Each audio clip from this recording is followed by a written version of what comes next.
د بیلابیلو ملکي او نظامي ادارو له مجاهدینو څخه تر 2 میاشتنۍ زده کړو وروسته ازموینه واخیستل شوه. د کندهار والي حاجي محمد یوسف په ځانګړې لارښوونه د تخنیکي او مسلکي زده کړو امریت له لوري 2 میاشتې مخکې د اداره او مدیریت، کمپیوټر او انګلیسي برخو کې د بیلابیلو ملکي او نظامي ادارو مجاهدینو ته 2 میاشتنۍ زده کړې ورکول شوې، چې د زده کړو له پای ته رسېدو سره سم له 170 مجاهدینو څخه ازموینه واخیستل شوه. او یاد ازموینه د کندهار ولایت مقام د بشري سرچینو او پراختیا رئیس مفتي میرزا محمد زید او د کندهار د اصلاحاتو ملکي خدمتونو رئیس انجینر عبدالمنان نصرت تر نظارت لاندې ترسره شوه. له ازموینې څخه د نظارت پر مهال د کندهار ولایت مقام د بشري سرچینو او پراختیا رئیس مفتي میرزا محمد زید وویل دې کورس کې د کندهار ښار ترڅنګ د یو شمېر ولسوالیو د نظامي او ملکي ادارو جدید التقرر مجاهدینو او مامورینو ګډون کړی و، چې د ادارې او مدیریت، انګلیسي او کمپیوټر په برخو کې 2 میاشتنۍ د مسلکي استادانو له لوري زده کړې ورکول شوې او تر زده کړو پای ته رسېدو وروسته ورڅخه نن ازموینه واخیستل شوه او تر هغه وروسته به بریالیو کسانو ته د کندهار د تخنیکي او مسلکي زده کړو امریت له لوري سندونه ورکول شي. اول سر چې کوم ترتیب شروع شوی دی دا د کندهار والي صاحب جوړپا صاحب په هدایت باندې ترتیب شروع شوی دی او د دې ترتیب ټوله تخنیکي او مسلکي زده کړو ادارې پر مخ باندې وړي او الحمدلله نن بیا د خوشحالۍ ځای دی چې تقریبا په تعداد د 170 مجاهدین چې تاسو ویناست د دې د امتحان سانه روانه ده، دوی د زده کړو څخه فارغ شوله، امتحان یې دی. دا د تخنیکي او مسلکي زده کړو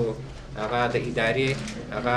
دویمه دوره ده چې دوی شروع کړې ده، هغه هم په ښه توګه باندې پای ته ورسېده. ورپسې د کندهار د اصلاحاتو ملکي خدمتونو رئیس انجینر عبدالمنان نصرت چې د ازموینې نظارت یې کاوه ویل هر هغه څوک چې په اداره کې دندت مخ ته وړي نو باید د ادارې په ټولو چارو پوه وي، چې په خبره دا ډول کورسونه د مجاهدینو او مامورینو لپاره غوره چانس دی چې باید راتلونکي کورسونو کې برخه واخلي. هغه نو مقرر شوي مجاهدینو ته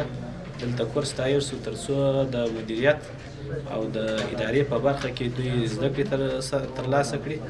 تر څو په ښه توګه وکولی شي دوی دغه مدیریتي چارې چې دي هغه پر مخ یوسي. ځکه زده کړه اصل ده د یو ادارې د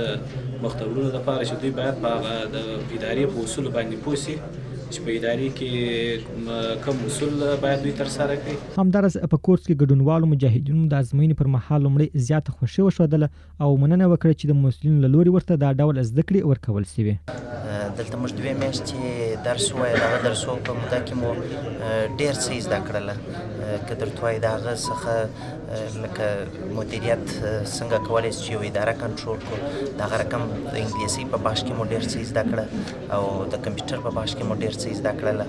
دغه سنې چې جوړېږي دا مدیریت لپاره ډېرې ګټې لري، باید د هر وخت دغه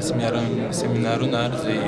موږ لپاره خو ډېره ګټه کوي. دا نو ښه ښایسته استادان ولله الحمد موږ سره ډېر زحمتونه او تکالیف شوي دي. نو کوم درسونه چې موږ ویلي دي موږ ته دلته په اداره کې ډېر ښه راغلي دي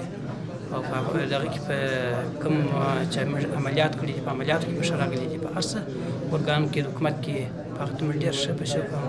د دې زده کړو ګډونوالو مجاهدینو زیاته کړه دې کورس کې د ادارې او مدیریت، کمپیوټر او انګلیسي برخو کې د اړتیاو مطابق ډېر څه زده کړل او اوس به دوی ته په اړوند ادارو کې ورسپارل شوي مسؤلیتونه په ښه ډول مخته یوسي.